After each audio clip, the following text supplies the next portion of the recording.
Olá, sétimo ano. Essa aula de hoje será uma revisão aí das duas aulas que a gente teve sobre a região norte, certo? Então, vamos fazer uma revisão dessas duas aulas que a gente viu aí, os principais pontos, né, sobre a região norte. Então, começando aí o panorama da região. Então, primeiramente, temos um mapa trazendo aí os estados que compõem toda a região norte. Temos aí o estado do Acre, Amazonas, Rondônia, Roraima, Amapá, Pará e o Tocantins, né? Então, a região norte é composta aí por 7 estados. É a maior região do Brasil, né, em extensão territorial, onde representa 42,7% do território nacional. É a segunda região menos populosa do país. Possui cerca de 16 milhões de habitantes, onde a maioria da população vive nas cidades, devido aí às dificuldades de sobrevivência na floresta amazônica, né? Então, a concentração maior da população é nas cidades. Em relação ao clima, a região é marcada predominantemente pelo clima equatorial, onde as temperaturas médias, né, oscilam aí entre 24 e 26 graus Celsius. As chuvas são constantes devido à alta evapotranspiração da floresta amazônica, tendo sua formação influenciada aí pelo clima, né? A floresta equatorial amazônica abrange todos os estados da região norte. Então, em relação ao clima, né, tem esse grande fator aí, né, para contribuir para ter um clima mais, vamos dizer, ameno, né? É um clima equatorial, que é um clima quente e úmido. Em relação à vegetação, no território, né, brasileiro, a área que abrange a floresta amazônica é chamada de Amazônia Legal.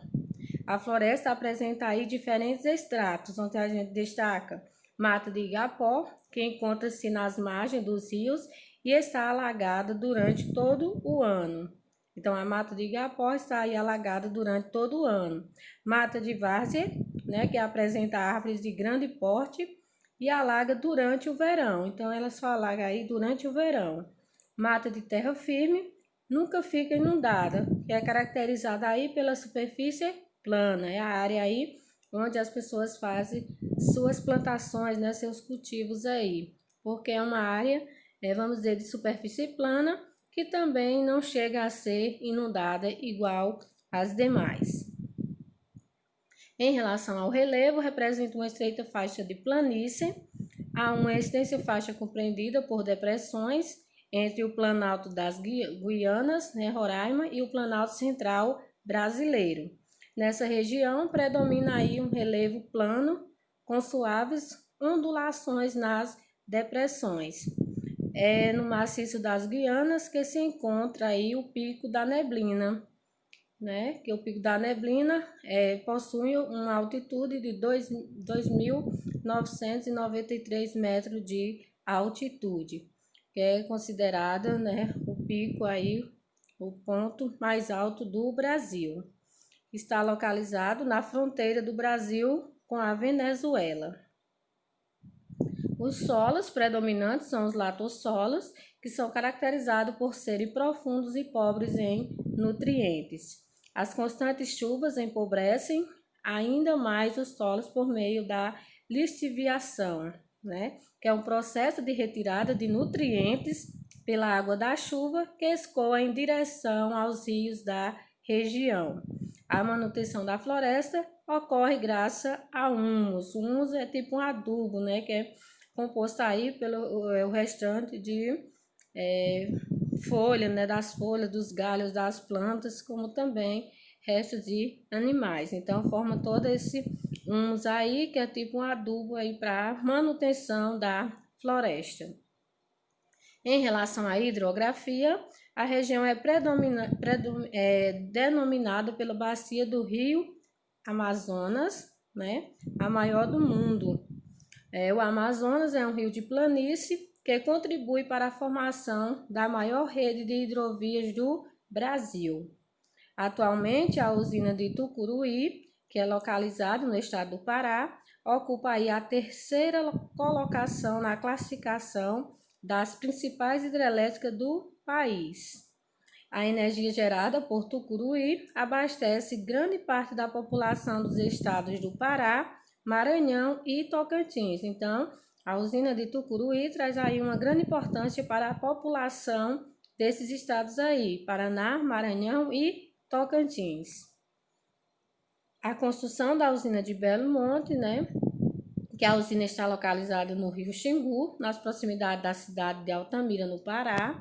O projeto recebeu fortes críticas de ambientalistas, também de tribos indígenas, que não apoiaram aí a construção da usina, porque os impactos ambientais e sociais, segundo esses estudiosos, são inúmeros, como, por exemplo, a gente pode citar aí as alterações na bacia do Rio Xingu, retirada da vegetação nativa, prejuízos para a pesca nativa e também mudança na fauna e na flora. Então, a construção aí dessa usina não foi apoiada nem pelas tribos, indígenas, nem pelos estudiosos. Os recursos minerais da região, o subsolo da floresta é riquíssimo, Nele é encontrada aí uma grande variedade de minérios. A abundância de recursos minerais revela a riqueza que se esconde embaixo da floresta, conhecida e cobiçada internacionalmente, Então, o subsolo aí da floresta amazônica é riquíssimo em recursos minerais. Então, é por isso que essa floresta ela é tão cobiçada aí, nacional e internacionalmente. Projeto Grande Carajás, que é um projeto que foi criado em 1967 e tem por objetivo aí realizar a exploração integrada e em alta escala dos recursos minerais dessa província mineralógica, que é considerada a mais rica do mundo, onde possui diversos minérios, como por exemplo, temos o ferro, o ouro, temos o níquel, manganês, cobre, então diversos recursos minerais estão aí sobre o subsolo, da floresta amazônica, onde esse projeto não se restringia apenas à exploração de minérios, mas abrangia também a construção de estradas e de uma ferrovia para escoar os minérios e o aproveitamento dos rios para a geração de energia elétrica por meio da construção da hidrelétrica de Tucuruí, no Pará, como está mostrando aí no mapa. Então, o objetivo, do projeto Grande Carajás, além de haver a exploração dos recursos minerais, também tinha aí como objetivo a construção de estradas, também uma ferrovia para poder escoar, para poder haver a circulação desses minérios, ok? Temos aí Serra Pelada, que ficou conhecida na década de 1980 pelo surto da mineração, que foi aí descoberto, por meio da garimpagem, que estava em busca do ouro, onde milhares de pessoas, procurando fazer fortuna com o garimpo, deslocaram-se para a região. Em 1984, a área chegou a ter mais de 50 mil pessoas. Hoje é um lago, que tem mais de 100 metros de profundidade, ainda com atividades de garimpo, mas sem grande expressão, Não tem grande expressão, não tem toda aquela correria das pessoas em busca do ouro, como aí na década de 1984. A ocupação da região, a ocupação pelos portugueses se deu aí posteriormente à ocupação de outras regiões do Brasil pelos seguintes motivos. Então, foi uma região que foi ocupada aí pelos portugueses bem depois, depois que as outras regiões já tinham sido aí ocupada pelos portugueses. Então, vários motivos levaram a isso, como, por exemplo, o difícil acesso e a falta de conhecimento da região. A região norte não proporcionava grandes possibilidades de lucros à coroa portuguesa. Não foram encontrados metais preciosos como ouro e prata. O solo não era favorável ao cultivo da cana-de-açúcar, como também os primeiros produtos a serem explorados foram as chamadas drogas do sertão, que são a pimenta, castanha do Pará, ervas medicinais essências e etc. O processo de ocupação, né, teve aí a presença do tipo indígena, que é notável, né, na fisionomia dos habitantes da região norte, que durante o ciclo da borracha houve um importante corrente migratória vindo do Nordeste, em particular aí do Ceará. Com a mudança da capital do país, do Rio de Janeiro para Brasília, que ocorreu aí em 1960, teve início a interiorização da ocupação humana do Norte através de rodovias, como a Belém-Brasília, a Cuiabá-Santarém, a Manaus-Porto Velho, a Transamazônica, dentre tantas. O comércio e a industrialização. Então, no período aí de 1953, que foi o presidente Getúlio Vargas, né, criou a Superintendência do Plano de Valorização Econômica da Amazônia, com o objetivo de promover o desenvolvimento da região, integrando a economia nacional. Em 1966, o governo militar substituiu, né, a Superintendência do Plano de Valorização Econômica da Amazônia pela Superintendência de Desenvolvimento da Amazônia, investindo aí recursos federais na construção de rodovias e também usinas hidrelétricas.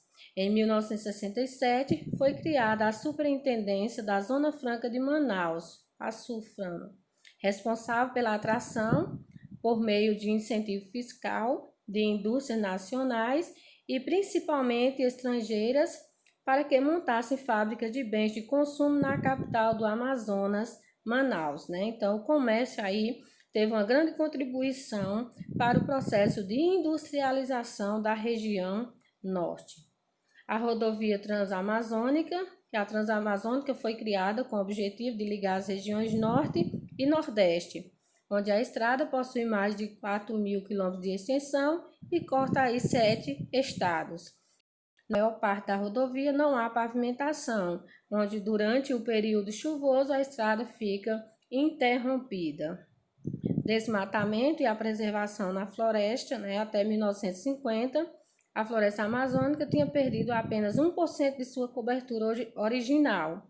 Entre 2004 e 2011, o ritmo de desmatamento diminuiu, onde aí ambientalistas e pesquisadores defendem o desenvolvimento de atividades que geram riqueza sem provocar o desmatamento, né, do domínio amazônico.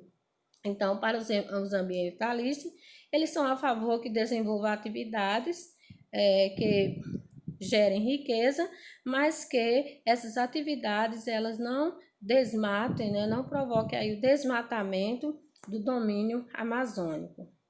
Unidades de conservação da região, o Brasil abriga aí a segunda maior área florestal do mundo, onde na região norte é a que apresenta a maior concentração de UCS, que são as unidades de conservação, né? Unidade de conservação aí ambiental. Então, no Brasil, essas unidades têm a maior concentração na região norte. O governo brasileiro protege as áreas naturais por meio de unidades de conservação, as UCS, né, como já foi dito. Para atingir esse objetivo de forma efetiva e eficiente, foi instituído aí o Sistema Nacional de Unidades de Conservação da Natureza, SNUC, com a promulgação da Lei 9.985, de 18 de julho de 2000. A Lei SNUC representou grandes avanços à criação e gestão das UCS nas 3 esferas de governo, pois ele possibilita uma visão de conjunto das áreas naturais a serem preservadas, né? Então, essas áreas de conservação aí são áreas que não podem ser desmatadas, que não podem ser destruídas. Então, sobre a região norte, gente, as 2 aulas que a gente tinha visto, né, sobre a região, foi visto mais aí alguns aspectos para esclarecer mais alguma dúvida. Espero que tenham entendido e até a próxima aula.